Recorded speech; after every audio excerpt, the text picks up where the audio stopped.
Last 2 class में हमने पढ़ा था प्रोटीन एनर्जी माल न्यूट्रिशन के बारे में, जिसमें हमने देखा था क्या मेरेस्मस और क्वाशोरकर। तो आज हम डील करने वाले हैं सीवियर एक्यूट माल न्यूट्रिशन के ऊपर। उससे पहले हम देखते हैं कि आपको कितना याद है मेरेस्मस और क्वाशोरकर के बारे में। सबसे पहला क्वेश्चन हम देखते हैं कि प्रोटीन एनर्जी माल न्यूट्रिशन मेनली फोकसेस या फाउंड इनटू व्हाट। किसमें प्रोटीन एनर्जी माल न्यूट्रिशन सबसे ज्यादा पाया जाता है? इन्फेंट अंडरवीनिंग, यानी कि जो अंडरवीनिंग का मतलब है वो बच्चे जो 6 मंथ के जो बाद हैं उनमें, उन बच्चों में, या फिर प्री स्कूल बच्चे। प्री स्कूल बच्चे कब होते हैं? 3 to 6 years ऑफ एज को हम कहेंगे प्री स्कूल, या दोनों में या फिर अडल्ट में। तो सबसे ज्यादा किसमें कॉमन है, और हमें पता है कि सबसे ज्यादा किसमें कॉमन होता है? जल्दी बता दो, जल्दी बताओ। प्रोटीन एनर्जी माल न्यूट्रिशन सबसे ज्यादा पाया जाता है किसमें? दोनों में ही, या तो प्री स्कूल बच्चों में या इन्फेंट अंडरवीनिंग। अंडरवीनिंग एज कब होती है? वो एज तब होती है जब 6 मंथ के बाद बच्चों को ब्रेस्ट फीड के बाद 2 इयर्स तक, 6 मंथ से कब 2 इयर्स तक हम कंसीडर करेंगे वीनिंग एज। क्या होता है कि 6 मंथ के बाद बच्चे को कॉम्प्लीमेंट्री फीड पे रखा जाता है, प्लस में 2 साल तक ऑल्टरनेटिवली उसको ब्रेस्ट फीडिंग के साथ उसको वीनिंग यानी कि कॉम्प्लीमेंट्री फूड दिया जाता है। और प्री स्कूलिंग बच्चे कब से कब तक बोलते हैं हम? 3 से 6 साल। तो मोस्ट कॉमनली जो हम पीएम है वो हमेशा किस में पाया जाता है? प्री स्कूल बच्चों में और अंडर वीनिंग बच्चों में मोस्ट कॉमनली पाया जाता है। ठीक, सेकेंड क्वेश्चन देखते हैं। Consuming fewer than 130 gram of carbohydrate per day may leads to what। कहना चाह रहा है क्वेश्चन कि मान लो कि आपने कार्बोहाइड्रेट, जिसको हम CHO लिख देते हैं, कि 130 ग्राम से उसने कम लिया है, मतलब कि उसने जो कार्बोहाइड्रेट है वो डिफिशिएंसी में लिया है, यानी कि कम लिया है। अगर कार्बोहाइड्रेट की कमी है यानी कि कैलोरी की कमी हो जाएगी उसको। कैलोरी की कमी किस में पाई जाती है? कैलोरी की कमी किस में पाई जाती है? जल्दी बताओ। कैलोरी की कमी पाई जाती है मेरेस्मिक बच्चों में। किसमें? मेरेस्मिक बच्चों में, जिसमें प्रोटीन और कैलोरी दोनों की ही कमी हो जाती है, इसलिए बच्चा मेरेस्मिक हो जाता है। क्वाशियोरकर की अगर बात करें तो क्वाशियोरकर में किसकी कमी होती है? इसमें कमी होती है प्रोटीन की। प्रोटीन की इसमें ज्यादा कमी होती है, सिर्फ और सिर्फ प्रोटीन की। मेरेस्मस में प्रोटीन और कैलोरी दोनों की ही कमी होती है, लेकिन सबसे ज्यादा कमी किसकी है? इसमें सबसे ज्यादा कमी कैलोरी की होती है, इसलिए बच्चा थोड़ा सा मेरेस्मिक होता है। प्रोटीन की कमी क्वेश्चर में होती है। इसमें हाइपोग्लाइसीमिया में ग्लूकोज की कमी होती है। कीटोसिस में क्या होता है कि कीटोन बॉडीज जो हैं वो ज्यादा ब्लड में बढ़ जाते हैं। नेक्स्ट क्वेश्चन है, the first indicator of PEM in child is what. PEM हुआ है यानी कि प्रोटीन एनर्जी मालनरिश्ड बच्चा है। सबसे पहला इंडिकेटर क्या होगा जिससे आपको ये पता चले कि बच्चे को पीईएम हो रखा है? Over weight for age, weight for age जो है वो ज्यादा होगा। Weak and lethargic child, weak और लेथार्जिक बच्चा होगा। अंडर वेट फॉर एज, या तो वेट फॉर एज उसका कम होगा। Child having less intake of food, जो बच्चा है खाना कम लेगा। देखिए, प्रोटीन एनर्जी माल न्यूट्रिशन में हमने सबसे पहले पढ़ा था कि हमें ये पता करना है, क्या गोमेज क्लासिफिकेशन के थ्रू हमें ये पता करना था कि आखिर बच्चा माल नरिश्ड है या नहीं। तो उसके लिए हमने क्या देखा था? वेट फॉर एज चेक किया था। वेट फॉर एज, अगर वेट फॉर एज जो है कम था तभी हमने बताया था कि बच्चा जो है माल नरिश्ड है। उसके बाद हमने डिफाइन किया था वाटर लो क्लासिफिकेशन से कि आखिर जो बच्चा है उसको एक्यूट माल न्यूट्रिशन है या फिर क्रोनिक। तो प्राइमरी यानी कि फर्स्ट इंडिकेटर हमेशा क्या होगा कि वेट फॉर एज जो है वो कम होगा। तो वेट फॉर एज यानी कि अंडर, तो इसका आंसर हो गया सी, यानी कि under weight for age. Weight for age high कभी नहीं होता, ओवर तो नहीं होता माल न्यूट्रिशन में। हाँ होता है किस कंडीशन में? आप कह सकते हो कि जो क्वाशियोरकर का बच्चा है, क्वाशियोरकर होने के बाद उसका वजन जो है वो बढ़ जाता है। ठीक है। वीक एंड लेथार्जिक चाइल्ड, ये बेसिकली सिर्फ प्रोटीन एनर्जी माल न्यूट्रिशन का प्राइमरी इंडिकेटर नहीं है, ये बाद में इंडिकेटर है। वो भी किसके लिए? किसके लिए स्पेशली? क्वाशियोरकर बच्चे के लिए स्पेशली। ठीक है। क्वाशियोरकर का बच्चा जितना मोटा उतना वीक और लेथार्जिक होता है। Child having less intake of food, less intake किस में करता है? क्वाशियोरकर में मतलब दोनों ही कंडीशन में वो कम खाना खाता है, लेकिन जो खाना मन ही नहीं करता खाने का वो होता है क्वाशियोरकर में। और मेरेस्मिक में क्या होता है कि बच्चा जो है इसमें बच्चा जो है उसको खाना आप दे रहे हैं, लेकिन उसमें क्या है, वोराशियस एपेटाइट आ जाती है, यानी कि जितना ज्यादा खाना दोगे वो उतना ही खाएगा। ठीक है। Last one of the important feature of kwashiorkor is, आप कैसे पहचानेंगे कि बच्चे को जो है क्वाशियोरकर हो गया है? पहला, मसल वास्टिंग एंड लेथार्जी, बच्चे में मसल वास्टिंग और लेथार्जिक पाया जाएगा। Muscle wasting is obvious, muscle wasting तो होगी ही होगी। Severe loss of subcutaneous fat, जो सबक्यूटेनियस फैट थे वो खत्म हो जाएंगे। Fat loss is mild but firm, मतलब कि फैट का लॉस जो है कम होगा, माइल्ड होगा, लेकिन होगा जरूर। तो क्या आंसर हो सकता है? देखिए हमने पढ़ा था कि क्वाशियोरकर में मसल वास्टिंग होती है, जरूर होती है, बट मास्क्ड बाय अडीमा, यानी कि उसको अडीमा हो गया है। तो समझ लो कि मसल वास्टिंग हो रही है, लेकिन उसने मुखौटा पहन लिया है, यानी कि अडीमा ने उसका मुखौटा पहन लिया है। आपको पता ही नहीं चल रहा है अडीमा की वजह से कि बच्चे में मसल वास्टिंग प्रेजेंट हो रही है। अगर हम बात करें किसकी, fat loss is from, fat का लॉस नहीं होता, मसल वास्टिंग होती है। तो ये किस में प्रेजेंट होता है? ये होता है हमारा मेरेस्मस में। मेरेस्मस में फैट का लॉस होता है। Severe loss of subcutaneous fat, ये भी मेरेस्मस में प्रेजेंट होता है। ठीक। मसल वास्टिंग इज ऑब्वियस बोल रहा है कि होना ही कंपलसरी है, होना ही कंपलसरी। किसका किसका वो है पॉइंट? ये पॉइंट है मेरिस्मस का कि होना ही कंपलसरी है। मसल वास्टिंग जो है क्वाशियोरकर में होती है और बच्चा लेथार्जिक होता है। हाँ, मसल वास्टिंग होती है, हमें ये नहीं कहना है कि उसमें मसल वास्टिंग नहीं होती, भले ही वो मार्क्स्ड बाय द अडीमा लेकिन प्रेजेंट होता है। लेकिन मसल वास्टिंग इतनी ज्यादा नहीं होती कि जितनी मसल की आपका फैट का लॉस हो जाए, इतनी ज्यादा नहीं होती। ठीक है। चलो अब हम शुरू करते हैं किसके लिए, किस टॉपिक पे हम शुरू करते हैं? सीवियर एक्यूट माल न्यूट्रिशन। वैसे तो क्वाशियोरकर मेरिस्मस इसी के अंदर कंसीडर होते हैं, लेकिन एक अलग से हम बात करते हैं सीवियर एक्यूट माल न्यूट्रिशन के बारे में, जिसके लिए हमने लास्ट क्लास में भी डिफाइन किया था। जब हमने बात करी थी किसकी, मॉडरेट और सीवियर को हमने डिफाइन किया था, जिसमें अगर मॉडरेट है तो उसमें एडिमा नहीं प्रेजेंट होता, और सीवियर एक्यूट में क्या होता है, एडिमा प्रेजेंट होता है। तो WHO ने, वैसे तो बहुत सारी क्लासिफिकेशन है, लेकिन हम सिर्फ WHO की ही क्लासिफिकेशन को फॉलो करते हैं। और WHO ने बताया है कि सीवियर एक्यूट माल न्यूट्रिशन कब होता है। 3 पॉइंट है इसके, उन्होंने अपने क्लासिफिकेशन में 3 चीजें ऐड करी हैं। सबसे मोस्ट इंपॉर्टेंट 3 चीजें क्या है, आपको हमेशा याद रखनी है।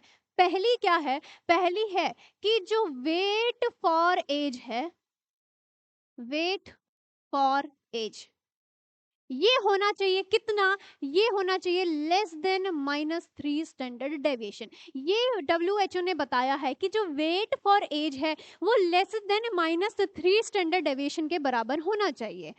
दूसरा क्या बताया था कि MUAC, क्या है ये? मुआ नहीं है, ये मुआ नहीं है ये तुम्हारा, ये है MUAC, मतलब कि मिड अपर आर्म सरकमफ्रेंस।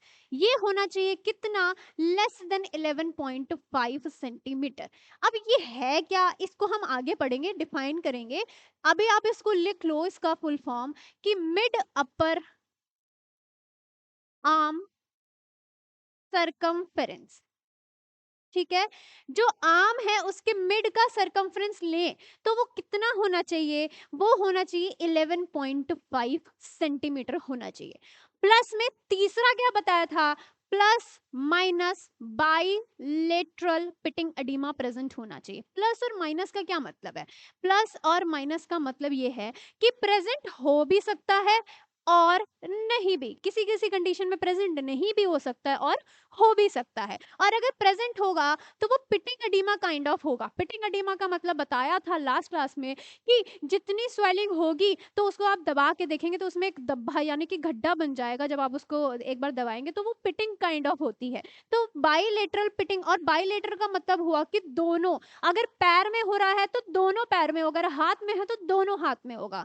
तो बाइलेटरल पिटिंग एडिमा प्रेजेंट भी हो सकता है और नहीं भी। तो ये तीन क्लासिफिकेशन डब्ल्यूएचओ ने बताई थी। क्या? सबसे पहला, जो वेट फॉर एज है बच्चे का वो -3 स्टैंडर्ड डेविएशन होना चाहिए। और नहीं, वेट फॉर हाइट जो है, weight for height, weight for height जो है वो बच्चे की -3 स्टैंडर्ड डेविएशन होनी चाहिए। पहली ये चीज बताई थी। दूसरी चीज बताई थी कि जो मिड अपर आर्म सरकमफ्रेंस है वो लेस देन 11.5 सेंटीमीटर होना चाहिए। अगर आप इसको मिलीमीटर में लिख देंगे तो ये 115 मिलीमीटर भी आप लिख सकते हैं कि 115 मिलीमीटर होता है, 115 मिलीमीटर। ठीक है, तो सेंटीमीटर की बात करें तो मिड अपर आर्म सरकमफ्रेंस उसका होना चाहिए लेस देन 11.5 सेंटीमीटर। और अगर बाइलेटरल एडिमा है वो प्रेजेंट हो भी सकता है और नहीं भी, तो कंपलसरी नहीं है लेकिन हो भी सकता है। और ये तीनों क्लासिफिकेशन किसने बताई थी? डब्ल्यूएचओ ने। किसके अंडर में? सीवियर एक्यूट माल न्यूट्रिशन की डेफिनेशन में। तो हमने पढ़ा कि सीवियर एक्यूट माल न्यूट्रिशन क्या चीज है, ठीक है, उसकी क्या डेफिनेशन हो सकती है कि जिसमें वेट फॉर हाइट क्या होना चाहिए? लेस देन -3 स्टैंडर्ड डेविएशन होना चाहिए। ठीक, अब हम बात करते हैं किसकी, कि आखिर मुआ है क्या चीज। आपने अब बता तो दिया मैम कि MUAC होता है, वो है क्या चीज? तो ये है मिड अपर आर्म सरकमफेरेंस। ठीक है, इतनी चीज ठीक है। अब ये कैसे नापते हैं, इसको नापने के लिए किसकी जरूरत पड़ती है? उससे पहले हम ये समझते हैं कि मिड अपर आर्म सरकमफ्रेंस देखते कैसे हैं। सबसे पहले आपको क्या करना है, इसको मेजर कैसे करना है आपको। मेजर करने से पहले हमें ये पता होना चाहिए कि ये मेजर करते हैं हम किसके through? Measured by Shakir step. लिख लेना कि शाकिर स्टेप के थ्रू हम इसको मेजर करते हैं। क्वेश्चन में कई बार आता है कि मिड अपर आर्म सरकमफ्रेंस किसके थ्रू करते हैं, तो वो करते हैं हम शाकिर स्टेप के थ्रू में। अब शाकिर स्टेप क्या है वो अभी हम आगे समझेंगे, लेकिन अभी आप याद कर लो एग्जाम पॉइंट ऑफ व्यू से कि मिड अपर आर्म सरकमफ्रेंस जो है हम हमेशा कैसे देखेंगे? शाकिर स्टेप से देखेंगे। एक और चीज है, बेंगल टेस्ट भी करते हैं। एक बेंगल टेस्ट आत होता है, वो भी हम कभी कभी करते हैं। ये 4 सेंटीमीटर का होता है। हम बच्चे के हाथ में पूरी चूड़ी डालते हैं, अगर वो चूड़ी पूरी पास हो गई तो इसका मतलब बच्चा क्या है? माल नरिश है। और अगर पास नहीं हुई तो मतलब कि बच्चे, मतलब पूरी पास हो गई इन द सेंस कि ढीला ही है, उसका जो आर्म का सरकमफ्रेंस है वो खत्म हो गया है। और किसकी बात कर रहे हैं कि अगर 4 सेंटीमीटर पूरा अगर क्रॉस नहीं किया है उसने पूरे आर्म में, if crossed, if crossed, then बच्चा क्या है? माल नरिश्ड है, यानी कि सीवियर एक्यूट है, माल नरिश्ड। और अगर if not crossed then vice versa. Vice versa का मतलब हुआ कि अगर क्रॉस नहीं किया तो बच्चा क्या है? नॉर्मल है। ठीक है, वो बच्चा नॉर्मल है, यानी कि आर्म से क्रॉस करना चाहिए, 4 सेंटीमीटर का होता है वो। ठीक, अब क्या है कि मुआ MUAC कर ही क्यों रहे हैं? क्योंकि हमने ये इसलिए करा है क्योंकि हाईली सेंसिटिव इंडिकेटर होता है। आप इसको लिख सकते हैं, it is a highly sensitive indicator. क्यों हाईली सेंसिटिव है, हम उसको भी बताते हैं कि highly sensitive, highly sensitive indicator है। क्यों हाईली सेंसिटिव है? क्योंकि क्योंकि जब माल नरिश्ड हो जाता है बच्चा, जैसे कि क्वाशियोरकर या मेरेस्मस में, तो हमेशा सबसे पहले बॉडी में चीजें अफेक्ट कर रही हैं, मिड अपर आर्म जो है वो अफेक्ट नहीं होता है। इसीलिए इसको जो है हाईली सेंसिटिव माना गया है। क्यों? क्योंकि लॉस ऑफ मसल जो है यहाँ से कम होता है। Loss of muscle from here is less, कम होता है। तो इसीलिए हाईली सेंसिटिव है कि हम क्या है, ये इतना हाईली सेंसिटिव हो जाता है किसके लिए? मसल वास्टिंग वगैरह नहीं, इज,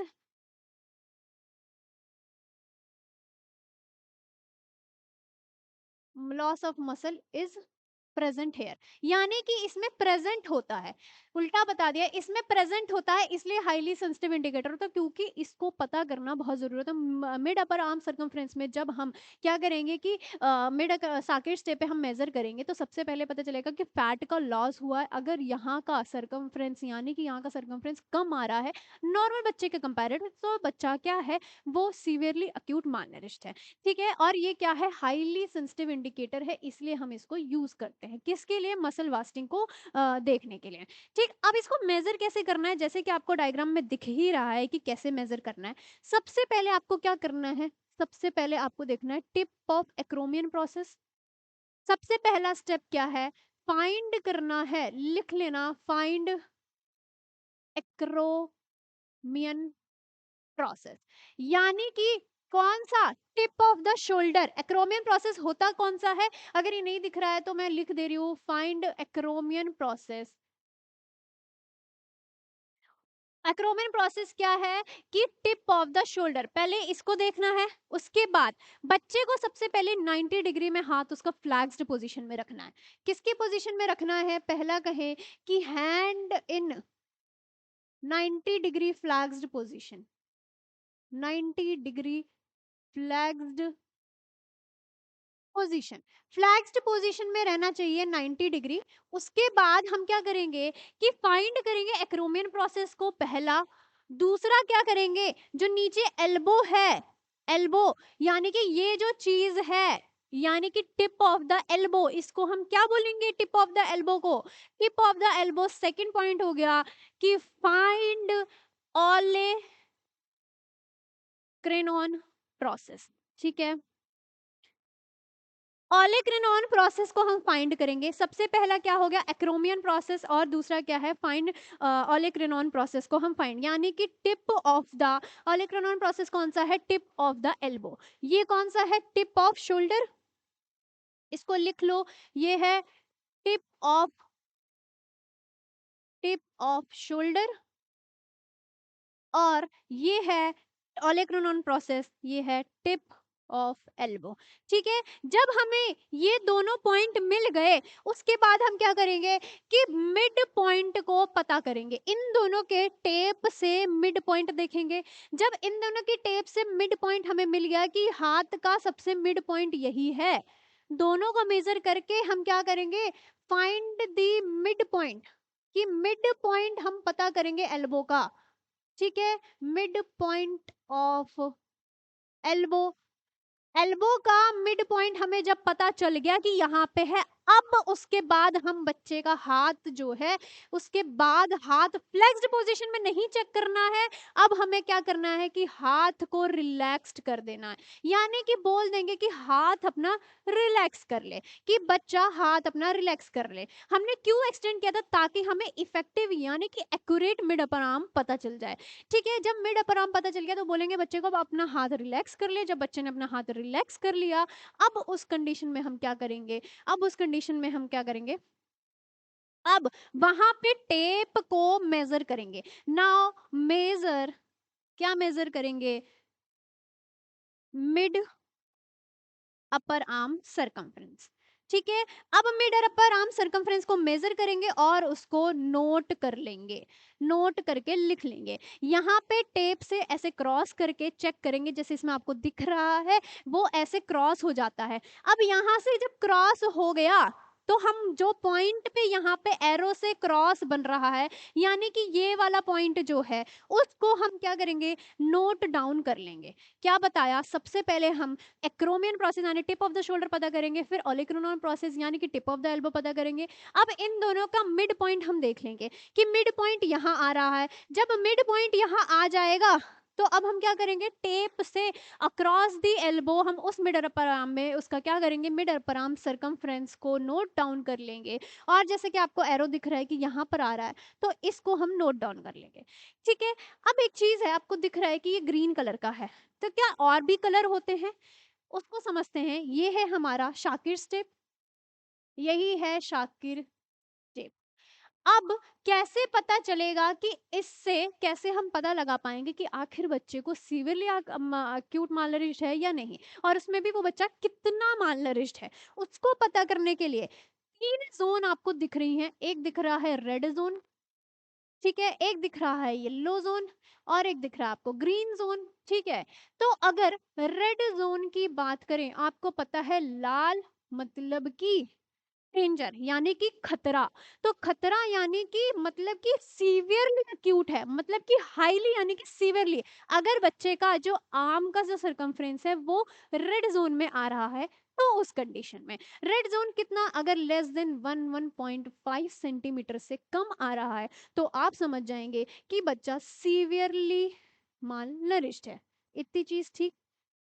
फिर क्या है, अगर बच्चा किस में आ रहा है, येलो जोन में, येलो जोन, और येलो जोन में कितना, less than 12.5 centimetre, less than 12.5 centimetre, या फिर आप इसको लिख सकते हैं कि 12 से 12.5 सेंटीमीटर के बीच में आ रहा है, तो वो येलो जोन में, यानी कि बच्चा मॉडरेटली, यानी कि मॉडरेटली माल नरिश्ड है। इतनी चीज ठीक होगी। पहला रेड जोन यानी अगर लेस देन 11.5 सेंटीमीटर तो सीवियरली, अगर येलो जोन है तो लेस देन 12.5 सेंटीमीटर यानी कि कितना मॉडरेटली है। ठीक, इतना ठीक है। अब अगर बात करें किसकी, अब हम बात करते हैं ग्रीन जोन की।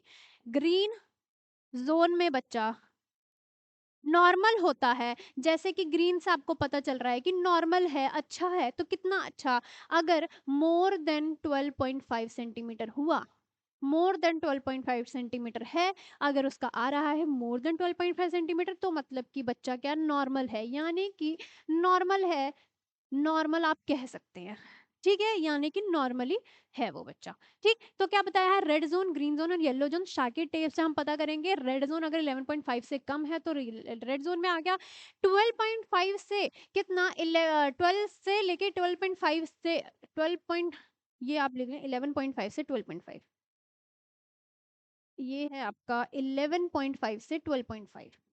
ठीक, 11.5 से 12.5 सेंटीमीटर के बीच में अगर बच्चा आ रहा है तो वो हमारा येलो जोन में था, यानी कि मॉडरेटली था। और अगर 12 से ज्यादा, 12.5 से ज्यादा है तो मतलब कि बच्चा नॉर्मल है, यानी कि वो ग्रीन जोन में है, यानी कि सही है वो बच्चा, ठीक है, खतरे से बाहर है। इससे हम पता करते हैं कि शाकिर स्टेप से हम कैसे पता करते हैं। ठीक है, ये चीजें तो क्या क्या बताई, क्या क्या क्राइटेरिया बता दिया सीवियरली एक्यूट के लिए, एक बार देख लेते हैं फिर से कि अगर सीवियरली है तो कितना, लेस देन 11.5 सेंटीमीटर, यानी कि सीवियर एक्यूट माल न्यूट्रिशन, जिसको हमने बताया कि डब्ल्यूएचओ ने क्लासिफिकेशन में उसको यूज किया है। अगर मॉडरेट की बात करें, यानी कि मॉडरेटली की बात करें, तो 11.5 से 12.5 सेंटीमीटर, या फिर आप बोल सकते हैं लेस देन 12.5 सेंटीमीटर। ठीक, नॉर्मल बच्चा कब है, नॉर्मल, या फिर आप बोलें कि माइल्ड, आप उसको उस कंडीशन में बोल सकते हैं, माइल्ड भी आप इसको बोल सकते हैं किस कंडीशन में, जब थोड़ा सा बॉर्डर लाइन के पास में हो, तो ये कितना, मोर देन 12.5 सेंटीमीटर। ठीक, ये क्राइटेरिया हमने देखा किसका, शाकिर स्टेप का, हमने ये वाला क्राइटेरिया देखा। ठीक है, क्या देखा, शाकिर स्टेप का। अब हम बात करते हैं कि बच्चा सीवियरली एक्यूट माल न्यूट्रिशन हो गया तो उस बच्चे में क्या क्या कॉम्प्लिकेशन हो सकती हैं। इस कॉम्प्लिकेशन के लिए triad of severely acute mall nutrition बताया है, जैसे कि हमने क्या पढ़ा था, ट्रायड ऑफ क्वाशियोरकर पढ़ा था। क्या उसमें मेंटल रिटार्डेशन हो जाता है, ठीक है, मेंटल चेंजेस दिखते हैं, मेंटल रिटार्डेशन दिखता है, और क्या पिटिंग एडिमा प्रेजेंट होता है। ये जो हमने उसमें क्या बोलते हैं, फिजिकल एक्टिविटीज कम हो जाती है, क्वाशियोरकर के ट्राइड में पढ़ा था, फिजिकल चेंजेस यहाँ दिखते हैं। वैसे ही हमने कॉम्प्लिकेशन ऑफ सैम में हम क्या पढ़ेंगे, triad of severely acute mall nutrition. क्या क्या ट्रायड प्रेजेंट होते हैं, सबसे पहला क्या है, हाइपोग्लाइसीमिया, लिख लेना, सबसे पहला है हमारा हाइपोग्लाइसीमिया। ट्रायड का मतलब कि ये तीन चीजें सीवियरली एक्यूट मालन्यूट्रिशन में प्रेजेंट ही होंगी, हाइपो ग्लाइसीमिया यानी कि ब्लड में ग्लूकोज की कमी हो जाना। खाना नहीं मिल रहा है, प्रॉपर खा नहीं रहा है, न्यूट्रिशन नहीं मिल रहा है, तो ग्लूकोज की कमी तो हो ही जाएगी। अगर ग्लूकोज की कमी है फिर और क्या है, हाइपोथर्मिया हो जाएगा।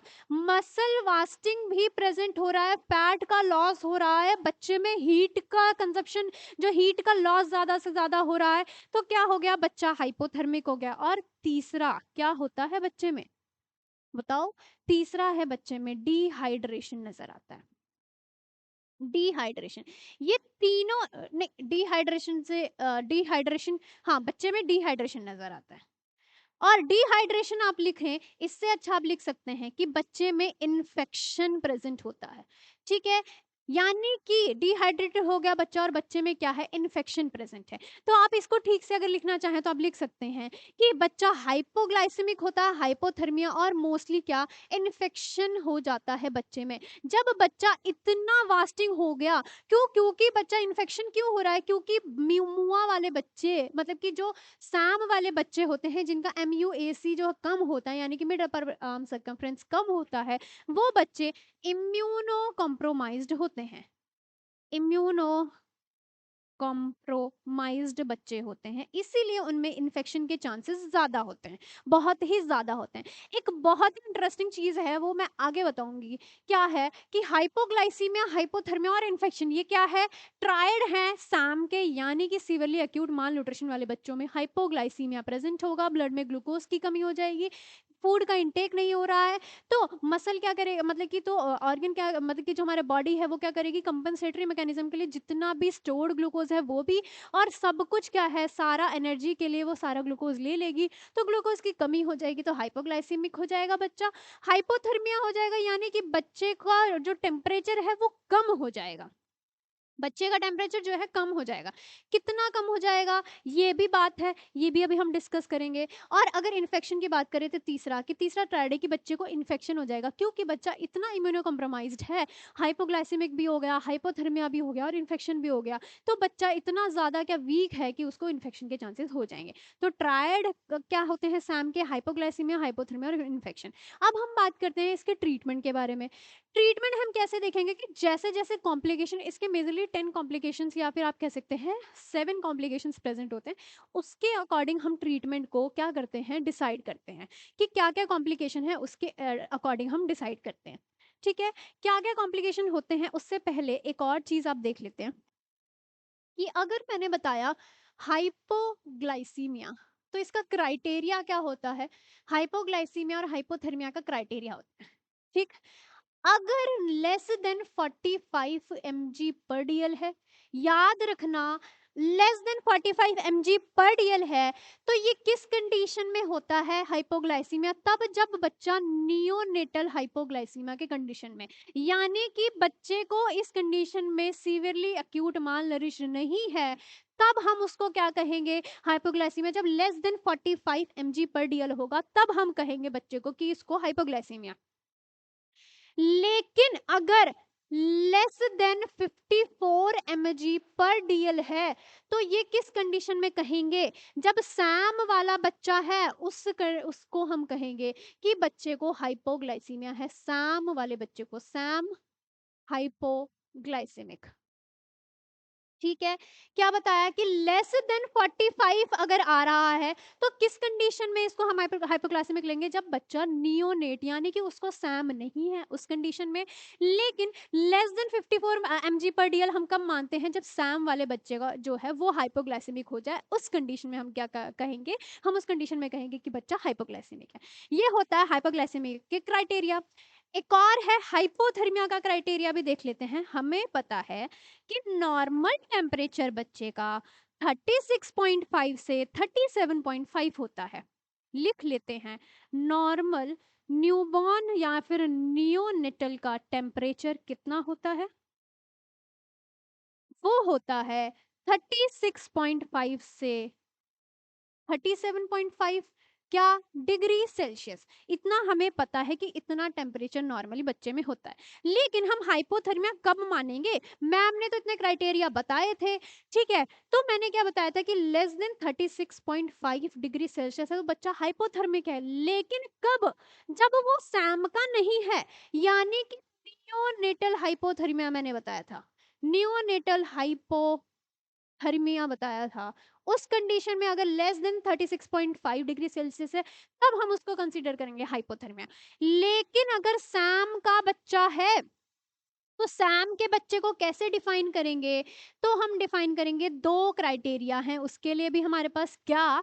अगर लेस देन 35.5 डिग्री सेल्सियस आ रहा है एक, और एक लेस देन 35 डिग्री सेल्सियस आ रहा है दूसरा। अब ये दोनों क्राइटेरिया क्या है, ध्यान से सुनना, कॉपी बंद करके सुनो कि लेस देन 35.5 डिग्री सेल्सियस हम कब कंसीडर करेंगे? जब हमने उसका क्या लिया है, रेक्टल टेम्परेचर लिया है। क्या लिया है? रेक्टल टेम्परेचर लिया है। टेम्परेचर का ये शॉर्ट फॉर्म मैंने लिखा है, ये मैंने टेम्परेचर लिखा है। जब हमने उसका रेक्टल टेम्परेचर लिया है उस कंडीशन में हम 35.5 डिग्री सेल्सियस कंसीडर करेंगे। लेकिन जब हमने एक्सिलरी लिया है, यानी कि एक्सिलरी टेम्परेचर एक्सिला से लिया है, तब हम कैस क्या मानेंगे, less than 35.5 degree 35 degree Celsius. और ये किस केस में है? ये सैम हाइपोथर्मिया के केस में है। जब हम किसकी बात कर रहे हैं, जब बच्चा सैम है यानी कि सीवियरली अक्यूट मालनरिश्ड है, उस कंडीशन में हमने जब रेक्टल टेम्परेचर लिया तो लेस देन 35.5 डिग्री सेल्सियस को हम मानेंगे हाइपोथर्मिया, और लेस देन 35 डिग्री सेल्सियस को मानेंगे हम हाइपोथर्मिया कब? जब हम एक्सिलरी से ले रहे हैं। एक और चीज है, नोट डाल के लिख लो, बड़ा बड़ा नोट डाल के लिख लो। क्या लिखना है नोट डाल के, मैं बताती हूँ आपको। लिखना है कि, दूसरा कलर ले लेते हैं एक, ये ले लिया, ठीक। नोट डाल के ये लिखो, क्वेश्चन में पूछा गया है कई बार कि एक्सिलरी टेम्परेचर कैसे लेना है। याद रखना, अगर ये थर्मामीटर है आपका, तो समझ लो कि थर्मामीटर ऐसे नहीं, पैरेलल होना चाहिए एक्सिला के। कैसे बताया कि 90 डिग्री पे नहीं, पैरेलल होना चाहिए। तो क्या लिखना है, जो हम एक्सिला का टेम्परेचर लेते हैं, एक्सिलरी टेम्परेचर जो हमेशा हम लेते हैं, वो एक्सिलरी टेम्परेचर के कंडीशन में क्या होता है, जो थर्मामीटर होता है, थर्मोमीटर जो हम बोलते हैं, वो should be parallel to axilla, axilla के पैरेलल होना चाहिए। क्वेश्चन में पूछा गया था नॉर्सेट में कि आखिर टेम्परेचर कैसा इफेक्टिव आता है, तो पैरेलल टू एक्सिला होगा। उस कंडीशन में ही आपका सीवियरली अक्यूट वो, तभी आपका जो एक्सिलरी टेम्परेचर जो है एक्यूरेट माना जाएगा। स्टार बना के इसको अपनी कॉपी में नोट बना के लिख लो। तो क्या बताया, हाइपोग्लाइसीमिया के क्या क्राइटेरिया होता है, लेस देन 45 mg/dl, तब जब वो बच्चा नियोनेटल हो, यानी कि उसको सैम नहीं है। दूसरा क्राइटेरिया क्या था, लेस देन 54 mg/dl, वो भी किस कंडीशन में, जब बच्चा सैम है। हाइपोथर्मिया का क्या क्राइटेरिया है, 36.5 डिग्री सेल्सियस, तब जब बच्चा नियोनेटल हाइपोथर्मिया में है, यानी कि बच्चे को सैम नहीं है उस कंडीशन में। और फिर लेस देन 35.5 डिग्री सेल्सियस कब माना था, जब बच्चा जो है, कब रेक्टल टेम्परेचर लिया है, और लेस देन 35 डिग्री सेल्सियस तब जब एक्सिलरी टेम्परेचर हमने लिया है। एक्सिलरी टेम्परेचर कैसे लेना है, उसका जो थर्मामीटर है वो शुड बी क्या होना चाहिए, पैरेलल टू एक्सिला होना चाहिए। इतनी चीज ठीक है, नोट बना के लिख लिए। चलो आगे बढ़े, डन। ये दिख रहा है ना आप सबको? चलो आगे बढ़ते हैं। नेक्स्ट क्या है कि अब हम इसका ट्रीटमेंट देख रहे हैं। आप हेडिंग डाल लो कि मैनेजमेंट कैसे करना है, मैनेजमेंट ऑफ सीवियरली एक्यूट मालनरिश्ड। ठीक है, सैम का हम कॉम्प्लिकेशन के थ्रू इसका मैनेजमेंट करेंगे। पहली चीज ये है, जैसे जैसे कॉम्प्लिकेशन होगा वैसे वैसे सबसे पहले हमें ध्यान रखना है कि जो इसका जो मेन था, जो मेन तीन चीजें थी, यानी कि हाइपोग्लाइसेमिया, हाइपोथर्मिया, डिहाइड्रेशन और इन्फेक्शन, सबसे पहले हमें इसको ट्रीट करना है। ठीक है, सबसे पहले हमें इसको ट्रीट करना है। हाइपोग्लाइसीमिया और इसके दो मैनेजमेंट होते हैं, एक होता है स्टेबलाइजेशन यानी कि मैनेजमेंट, या फिर इनिशियल प्लान आप उसको कह सकते हैं कि सबसे पहले हमें क्या करना है। फिर आता है रिहेबिलिटेटरी फेज, यानी कि जब बच्चा नॉर्मल कंडीशन में आ गया है तब उसको ठीक करना है, यानी कि रिहेबिलिटेट करना है। उसको स्टेबलाइज करने के बाद जब बच्चे में सारा जितना भी अमाउंट था, जो भी इलेक्ट्रोलाइट या जितने भी इम्बैलेंसेस हुए थे, उसको पहले हम ठीक करेंगे। जब वो बच्चा ठीक हो गया तो अब उसमें हम इस कंडीशन में हम रीगेन कराएंगे। इस फेज में हम क्या करेंगे, सारी चीजों का रीगेन कराएंगे। पहले स्टेबलाइज करेंगे फिर रीगेन कराएंगे। तो जितने भी इनिशियल चीजें थी जिनका सबसे मेजर कॉम्प्लिकेशन दिख रहा था, उसको हम स्टेबलाइजेशन फॉर्म में हम करेंगे। स्टेबलाइजेशन टाइम पे यानी इनिशियल प्लान हमारा वही रहेगा, उसके बाद रिहेबिलिटेटर रहेगा। जैसे कि अगर हम हाइपोग्लाइसीमिया की बात करें, इसी में हम ट्रीटमेंट प्लान्स आपको बताते चलते हैं। इसको हमने, ये एरो का मतलब बस इतना है, मैं अभी बता देती हूँ। एरो का मतलब इतना है कि हम उसको स्टार्टिंग से ही करेंगे, कब तक, उसको स्टेबलाइजेशन प्लान तक। अगर इलेक्ट्रोलाइट तो हम स्टार्टिंग से उसको बैलेंस करेंगे, लेकिन जो मेजरली तीन चीजें थी इनको हम सिर्फ स्टेबलाइजेशन फॉर्म में करेंगे, यानी कि इनिशियल प्लान रहेगा, उसके बाद हम रीगेन कराएंगे। तो उसमें खाना वाना या जो भी एक्स्ट्रा हमें देना हो वो देते रहेंगे। ठीक है। हाइपोग्लाइसीमिया में क्या बताया, दो चीजें हैं। एक हमने बता दिया, लेस देन 54 mg/dl को हम कंसीडर करेंगे। अगर सैम की बात कर रहे हैं तो बार बार वो चीजें नहीं बोलेंगे, लेस देन 54 mg/dl ही। दो चीजें हैं, अगर बच्चा एसिम्टोमेटिक है यानी कि उसको सिम्टम नहीं दिख रहे हैं, सिम्टोमेटिक है यानी कि बच्चे को सिम्टम नहीं दिख रहे हैं, उस कंडीशन में आप उसको ओरली दे सकते हैं। क्या, डेक्सट्रोज। ओरल आप उसको डेक्सट्रोज दे सकते हैं या फिर सुक्रोज दे सकते हैं। ठीक है, डेक्सट्रोज या फिर सुक्रोज की अगर हम बात करें तो ग्लूकोज जो है हम ओरली हम उसको दे सकते हैं अगर एसिम्प्टोमेटिक है, यानी कि उसमें सिम्टम नहीं दिख रहा है। दूसरी चीज है, ध्यान से सुनना है इसलिए बता रही हूँ धीरे धीरे, कि सिम्टोमेटिक अगर बच्चा है, सिम्टोमेटिक अगर सिम्टम दिख रहे हैं तो हमें उसको आईवी देना है। क्या देना है, आईवी देते हैं। क्या देते हैं, 5 mg/dl देते हैं। क्या, 5 mg/dl, क्या दे दिया हमने, नहीं, 5 mg/kg, यानी कि 5 mg/kg किसका, ऑफ 10% डेक्सट्रोज। 10% डेक्सट्रोज का हम देंगे। ठीक, 10% डेक्सट्रोज का। अगर एसिम्प्टोमेटिक में भी हमें आईवी देना हो तो हम कितना देंगे, 50 ml दे देंगे बस। कितना देंगे, 50 ml देंगे हम बस। हम इसको दूसरे पेज में अच्छे से लिख लेते हैं, अगर यहाँ लिख लेते हैं।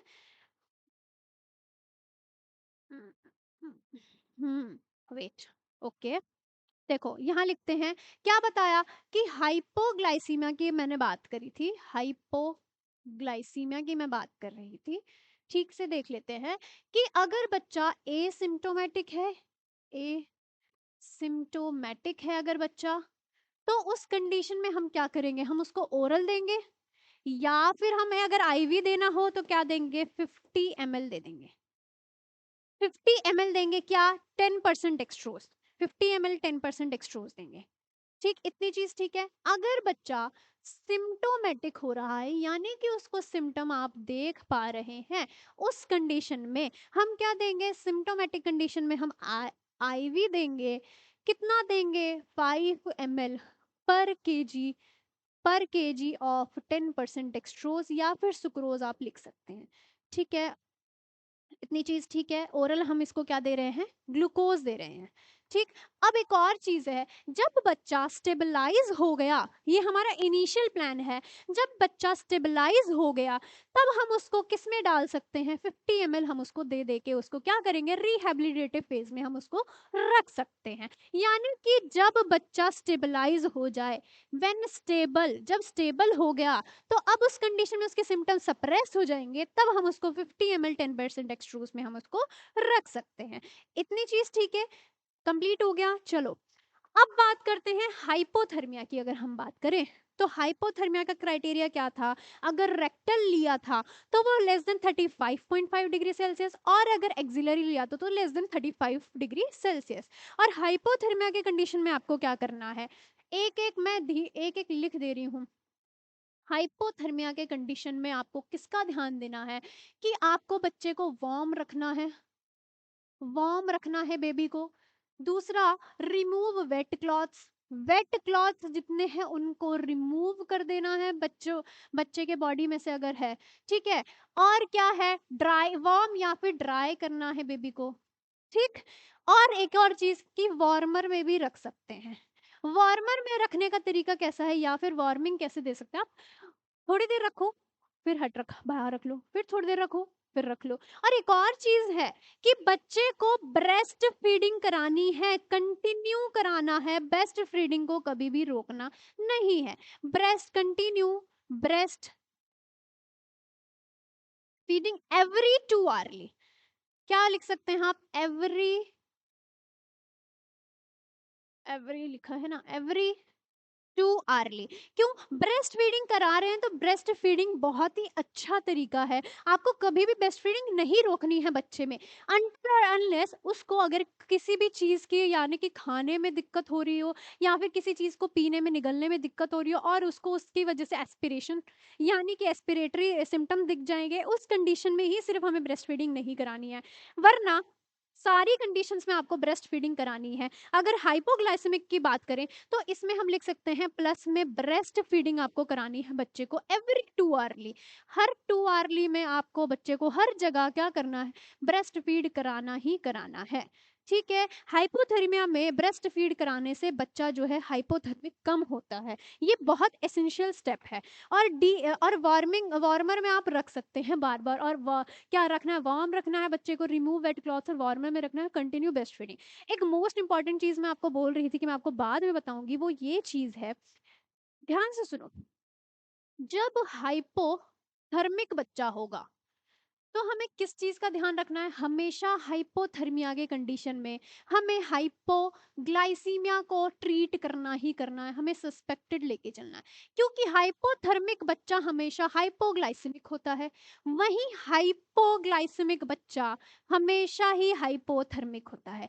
हाइपोग्लाइसेमिक बच्चा हमेशा ही हाइपोथर्मिक होता है, ये चीज का बात आपको ध्यान रखनी है। और इन दोनों ही कंडीशन में हमेशा ही आपको क्या करना है, एंटीबायोटिक देना है, किस लिए, इन्फेक्शन को क्योर करने के लिए। इन दोनों ही कंडीशन में बच्चा इतना इम्यूनो कम्प्रोमाइज्ड हो जाता है कि बच्चे को इन्फेक्शन हो ही जाता है, जिसकी वजह से अगर बच्चा हाइपोथर्मिक है तो आपको एंटीबायोटिक दे देनी है, अगर हाइपोग्लाइसेमिक है तब भी आपको एंटीबायोटिक देनी ही देनी है। क्योंकि हाइपोथर्मिक बच्चा जो है हमेशा हाइपोग्लाइसेमिक होता है, और हाइपोग्लाइसेमिक बच्चा जो है वो हमेशा हाइपोथर्मिक होता है। तो अगर हाइपोथर्मिया है बच्चे को तो एंटीबायोटिक देना है, और हाइपोग्लाइसेमिक को ट्रीट करना ही करना है। तो ये चीजें आपको ध्यान रखनी है कि ये 3 चीजें हमेशा क्या है, इन तीन अगर इनमें से कोई एक चीज, मतलब कि अगर हाइपोथर्मिया या हाइपोग्लाइसीमिया इन दोनों में कोई एक चीज प्रेजेंट है तो आपको तीनों के लिए ट्रीट करना है।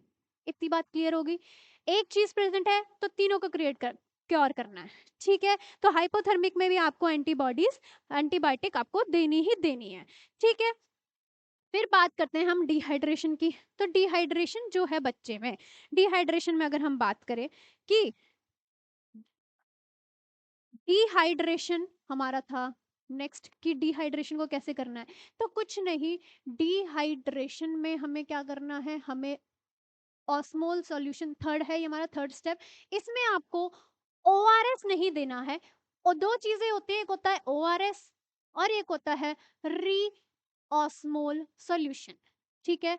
ओरल रिहाइड्रेशन सॉल्यूशन और री ऑस्मोल सॉल्यूशन दो चीजें हैं। ओआरएस हम नॉर्मल डिहाइड्रेशन के कंडीशन में देंगे, जब बच्चा नियोनेटल में फेज में है, नियोनेटल या फिर किसी भी कंडीशन में जब बच्चे को नॉर्मल डिहाइड्रेशन हो रहा हो उस कंडीशन में देना है। लेकिन जब बच्चा सैम हो यानी कि सीवियरली माल नरिश हो और उसको तब डिहाइड्रेशन हो रहा है, तो उस कंडीशन में हम क्या देंगे, उस कंडीशन में हम री ऑस्मोल सॉल्यूशन दे देंगे, ठीक है। तब उस कंडीशन में हम री ऑस्मोल सॉल्यूशन देते हैं, ये चीज ठीक है। फिर हम बात करें इन्फेक्शन की, तो इन्फेक्शन में आपको क्या देना है, एंटीबायोटिक आपको देनी है। एंटीबायोटिक हम देते हैं, इन्फेक्शन को क्योर करना ही करना है। इलेक्ट्रोलाइट में कुछ मेजरली 3-4 चीजों के इलेक्ट्रोलाइट हैं जिसके बारे में हम बात करते हैं कि ये मोस्ट कॉमन इलेक्ट्रोलाइट इम्बैलेंस जो है बच्चों में पाया जाता है। अगर डिहाइड्रेशन हो गया, पानी की कमी हो गई, तो क्या होता है, पोटेशियम का भी कमी हो जाती है, हाइपोग्लाइसेमिक हो गया तो पोटेशियम की कमी हो जाएगी।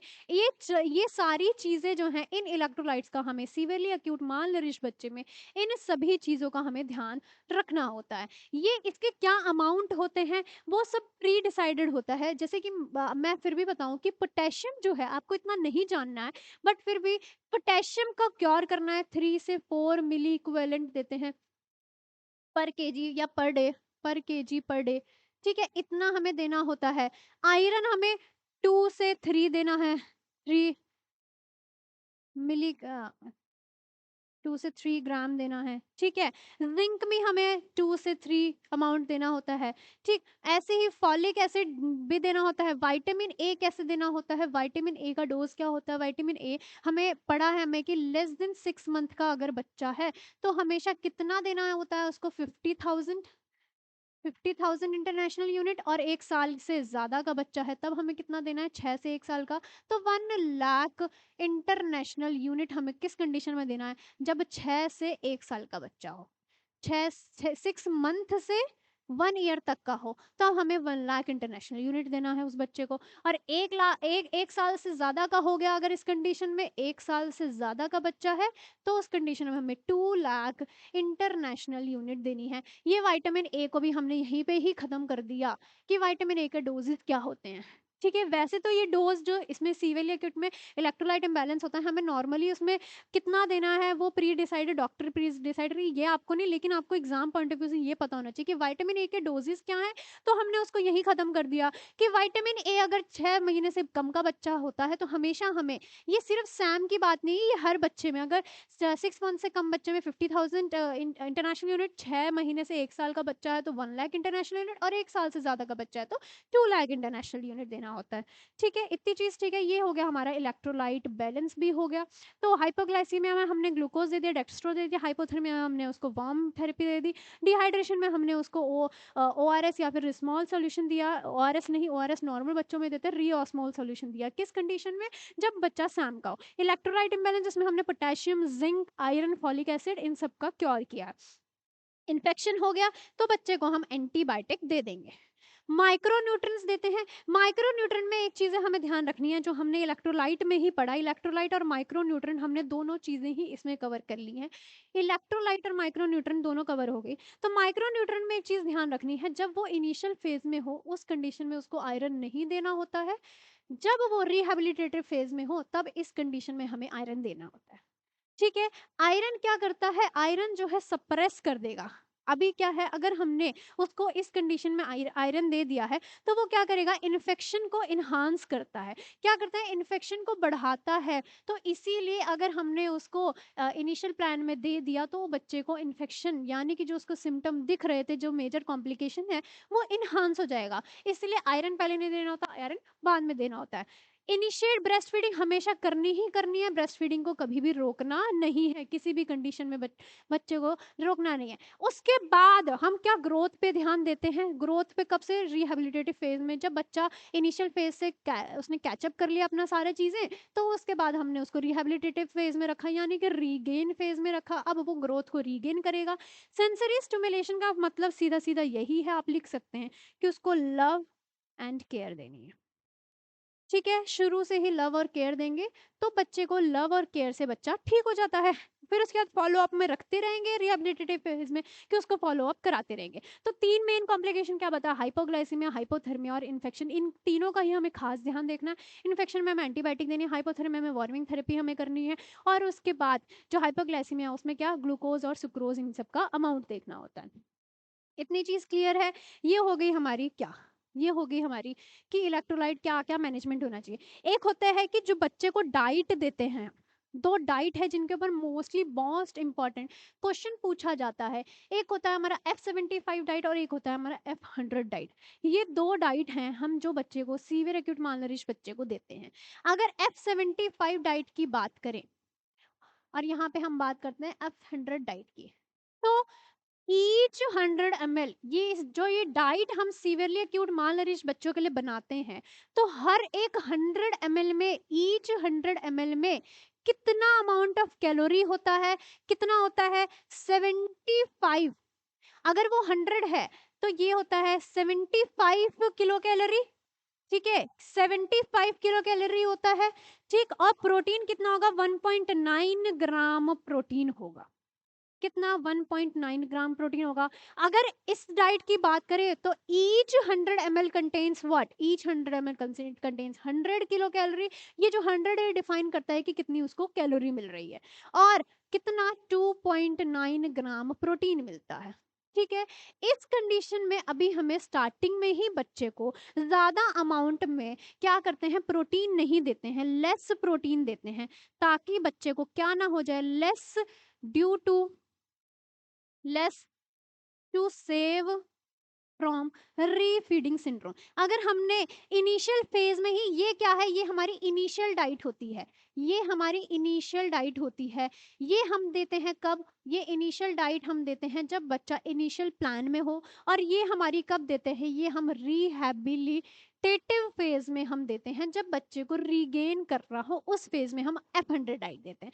F75 में 100 ml में 75 किलो कैलोरी होती है और 0.9 ग्राम प्रोटीन होती है, वहीं इसके हर एक 100 ml में 100 किलो कैलोरी होती है और 2.9 ग्राम प्रोटीन होता है। शुरू में ही हमें प्रोटीन सबसे ज्यादा नहीं देना है, वरना बच्चे को क्या हो जाएगा, अदरवाइज क्या हो जाएगा, लेस देना है, यानी कि कम देना है इनिशियल फेज में प्रोटीन, अदरवाइज क्या हो जाएगा, बच्चे को रीफीडिंग सिंड्रोम हो जाएगा। रीफीडिंग सिंड्रोम का मतलब ये हुआ कि आपने अचानक से, तो बच्चे को सब चीज की कमी थी, यानी कि आपने क्या किया, आपने कभी कभी महसूस किया होगा कि पहले तो आप क्या फास्टिंग में हो, ठीक है, फिर अचानक से आपने इतना ज्यादा खाना खा लिया कि आपको अचानक से लगता है कि आपको चक्कर आ रहे हैं, आपकी बॉडी में कुछ ज्यादा ही, मतलब कि आपको लेथार्जिक सा फील होने लगता है, सारे इलेक्ट्रोलाइट इम्बेलेंस हो जाते हैं। वही होता है हमारा रीफीडिंग सिंड्रोम, यानी कि आपने अचानक से उसको ज्यादा खाना दे दिया, तो उस कंडीशन में हो जाएगा क्या, रीफीडिंग सिंड्रोम।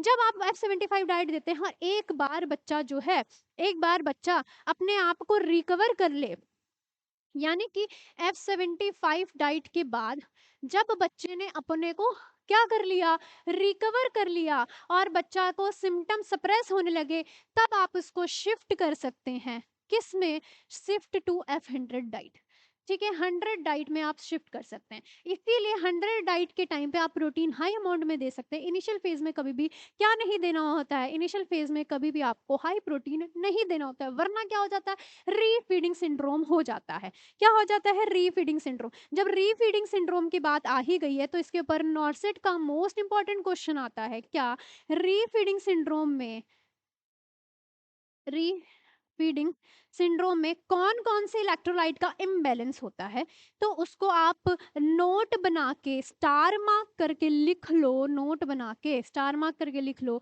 रीफीडिंग सिंड्रोम में किसकी कमी हो जाती है, होती है हाइपोकलेमिया, हाइपो मैग्नीशियमिया, मतलब मैग्नीशियम की कमी हो जाती है, और क्या किसकी कमी हो जाती है, और कमी होती है हाइपोफॉस्फेटेमिया। क्या है, हाइपोफॉस्फेटेमिया।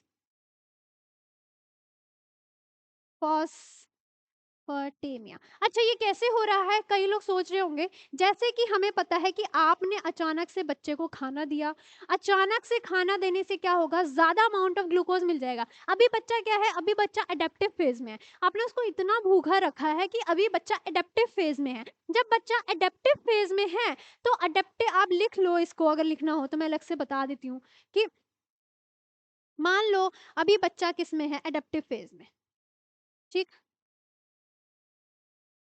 अभी क्या है, एडेप्टिव फेज में है बच्चा, वो माल न्यूट्रिशन के एडेप्शन में है, माल न्यूट्रिशन, यानी कि सैम एडेप्टिव है, और उसको माल नरिश जो है, उसको कम खाने की अब उसको आदत लग गई है, उसकी बॉडी ने अडेप्ट कर लिया है। तो उस कंडीशन में क्या होगा कि उस कंडीशन में आपने अचानक से हाई डाइट दे दिया, यानी कि हाई प्रोटीन दे दिया।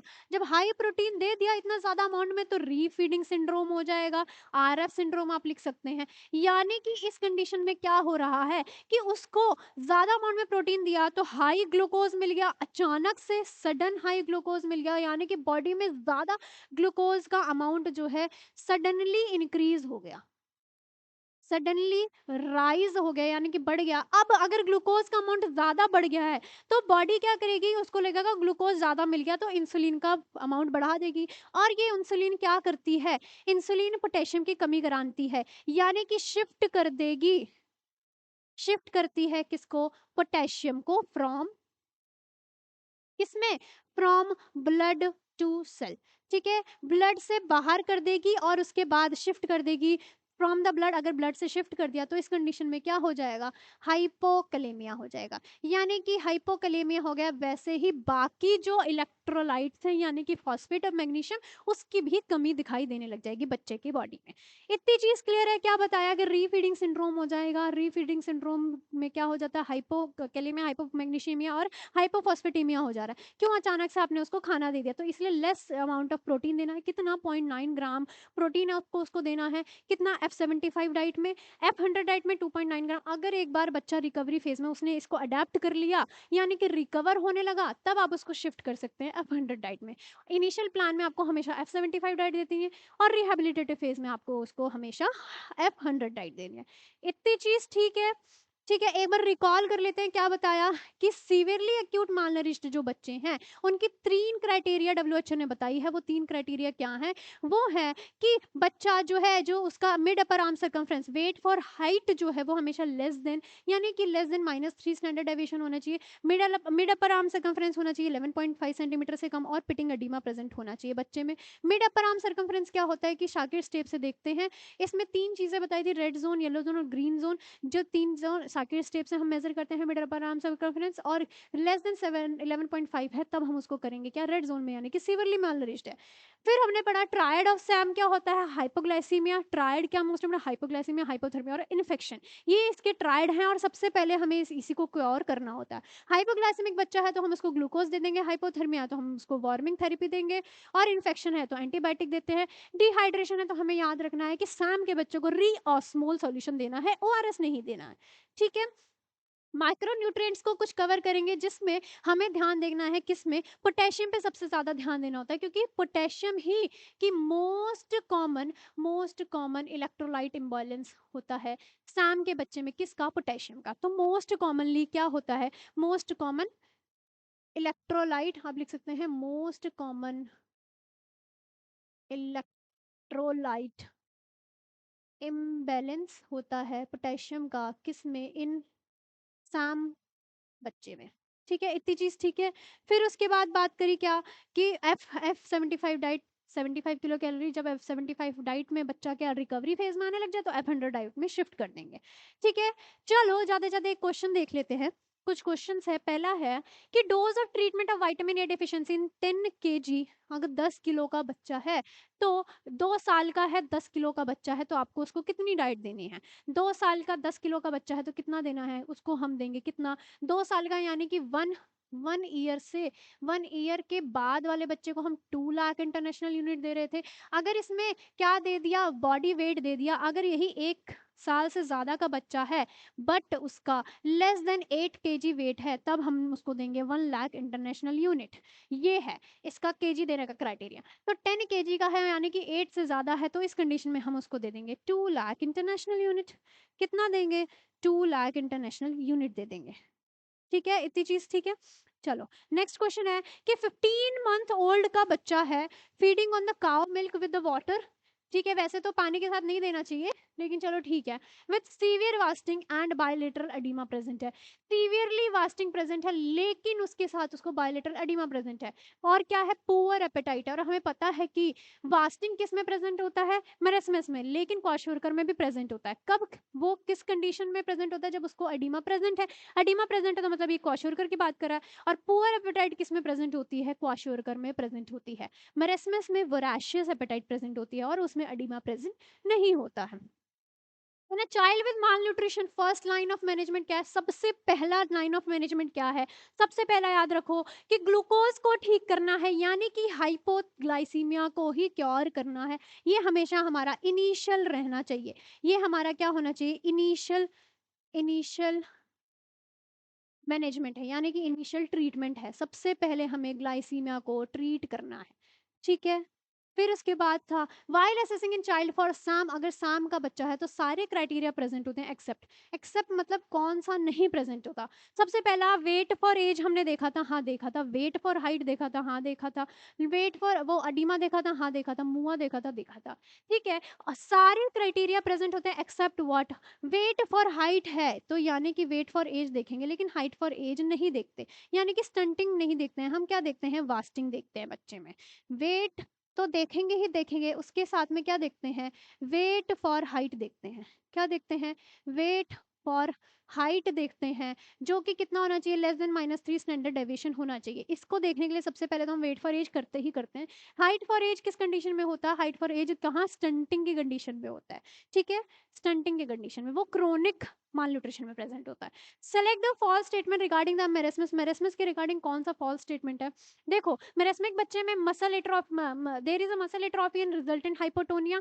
ठीक है, loss of fat from, false statement पूछ रहा है, गलत पूछ रहा है। There is a muscle atrophy, हाँ मसल एट्रोफी तो प्रेजेंट ही प्रेजेंट होती है क्योंकि मसल वास्टिंग हो रहा है। Loss of fat from the sucking pad of the cheek is a earlier sign, पूछ रहा है कि सबसे पहले गाल से जाएगा, गाल से जाता है कि सबसे पहले, नहीं, सबसे लास्ट साइन है, यानी कि लेटर साइन है। गाल से जाना सबसे लेटर साइन है। अर्ली साइन कौन सा है, अर्ली साइन होता है कि बटक से लॉस हो रहा है, फैट लॉस फ्रॉम बटक। अगर बटक से लॉस हो रहा है तब वो होता है हमारा अर्ली साइन। तो इसका आंसर हो गया loss of fat from sucking pad of cheek is a later, यानी कि is earlier sign, no it is a later sign. ठीक है, बेसन पंजीरी देते हैं, हाँ ठीक है देते हैं। देयर इज नो एडिमिटेस, नहीं एडिमा तो प्रेजेंट ही नहीं होता, वो क्वाश्योरकर में प्रेजेंट होता है। ठीक है, admission to the nutrition rehabilitation centre, rehabilitation centre में एडमिशन हुआ है उसका, याद रखना इनिशियल में नहीं, रिहैबिलिटेशन में। For some child between 6 month and 5 year is all except what, सारे, यानी कि सैम का क्राइटेरिया पूछ रहा है कि सैम के बच्चे कौन से होते हैं, एक्सेप्ट कौन सा नहीं होता है, एक्सेप्ट पे ध्यान रखना है। Weight for height less than 3 standard deviation, हाँ ठीक है, वेट फॉर हाइट ही। मुआ लेस देन 11.5 सेंटीमीटर, हाँ ठीक है। Weight less than 2 standard deviation, bilateral पेडिग्मा प्रेजेंट होता है, लेकिन वेट स्टैंड -2 नहीं होता, ये होता है लेस देन 3 स्टैंडर्ड डेविएशन आप कह सकते हैं। ठीक है, माइनस कहो या 3 स्टैंडर्ड डेविएशन कहो, ठीक है, लेस देन 3 स्टैंडर्ड डेविएशन। ठीक, फैटी लीवर इन क्वेश्चन का is due to, fatty liver किस वजह से हो रहा है, क्योंकि बच्चे में प्रोटीन की कमी हो रही थी, क्वेश्चन के बच्चे में प्रोटीन की डेफिशिएंसी हो रही थी, जिसकी वजह से क्या हो रहा था कि बॉडी से सारा जो वाटर का अक्यूमुलेशन है, वाटर रिटेन नहीं हो पा रहा था, वाटर रिटेन नहीं हो पा रहा था, जिसकी वजह से क्या हो रहा था कि बच्चे में एडिमा हो रहा था, यानी कि सेल्स में जमा हो रहा था। तो अब नॉर्मल प्रोटीन सिंथेसिस की वजह से क्या पूछा है, एक पूछा एबनॉर्मल प्रोटीन सिंथेसिस। अच्छा, थोड़ा सा ट्रिकी क्वेश्चन है, इसको ध्यान से पढ़ना। पहला ऑप्शन क्या बोल रहा है, पहला ऑप्शन बोल रहा है कि डिक्रीज इन कार्बोहाइड्रेट, कार्बोहाइड्रेट की कमी किस में होती है, ये तो मेरेस्मिक बच्चे में होता है, तो ये तो मेरेस्मस का हो गया। ठीक है, मेरेस्मस बच्चे में हो गया। Decrease in protein synthesis, decrease होता है, या फिर एबनॉर्मल प्रोटीन सिंथेसिस, या फिर रिड्यूस्ड सिंथेसिस ऑफ लाइपोप्रोटीन। तो इसमें दोनों की ही कमी होती है, यानी कि कार्बोहाइड्रेट और प्रोटीन दोनों की ही कमी होती है, यानी कि रिड्यूस्ड अमाउंट, यानी कि कम अमाउंट में। क्या बोला था, decreased amount, reduced not abnormal, यानी कि एबनॉर्मल, एबनॉर्मल है नहीं, रिड्यूस्ड होता है, it is not abnormal, not अब नॉर्मल। ठीक है, अब नॉर्मल नहीं होता, रिड्यूस यानी कि कम अमाउंट में होता है, रिड्यूस नहीं कम अमाउंट में प्रेजेंट। डिक्रीज होता है नहीं, डिक्रीज नहीं, सिर्फ रिड्यूस यानी कि कम अमाउंट में। ठीक है, फिर क्या, how much vitamin K you give to the first day of admission of the same. देखो विटामिन के जो हम देते हैं डोज, हमने पढ़ा है हमारी लाइव सेशंस में, और भी विटामिन के बारे में मैंने आपको बताया, ग्रोथ एंड डेवलपमेंट वाले न्यूनाटोलॉजी वाले चैप्टर में मैंने बताया है कि विटामिन के डोज होते हैं। अगर प्रीटर्म बच्चा है तो उसको हमने कितना दिया था, 0.5 mg दिया था, और वहीं अगर टर्म बच्चा है तो उसको हमने 1 mg दिया था। लेकिन यहाँ पे सैम के बच्चे की बात कर रहे हैं, तो ध्यान रखना, स्टार बना के लिख लो कि सैम के बेबी में हम कितना विटामिन के देते हैं, 2.5 mg देते हैं। अगर सैम का बच्चा हमें पता चल गया तो उसको विटामिन के कितना देंगे, 2.5 mg देंगे। ठीक है, चलो साम यहीं पे खत्म होता। आई होप जितने भी क्वेश्चन है, चाहे आप टारगेट हाई, पीआर यादव या फिर एनक्लेक्स या कुछ भी उठा लो, एक भी क्वेश्चन इसके बाहर नहीं आने वाला। आई होप ये मोस्ट इंपॉर्टेंट टॉपिक है, तो इसको अच्छे से और ध्यान से पढ़ना, इसकी ट्रीटमेंट को अच्छे से पढ़ना, इसकी कॉम्प्लिकेशंस को हमेशा याद में रखना। आई होप आज के बाद आप साम कभी नहीं भूलेंगे, कभी नहीं मतलब कभी नहीं। तो चलिए अभी के लिए इतना ही। प्रोटीन एनर्जी मालन्यूट्रिशन का चैप्टर ये यहीं खत्म करते हैं। अब मिलेंगे अगले सेशन में अगले नए टॉपिक के साथ। अभी के लिए इतना ही। Thank you so much. ऐसे ही बने रहिए नर्सिंग पीठ के साथ। Thank you so much. Bye bye.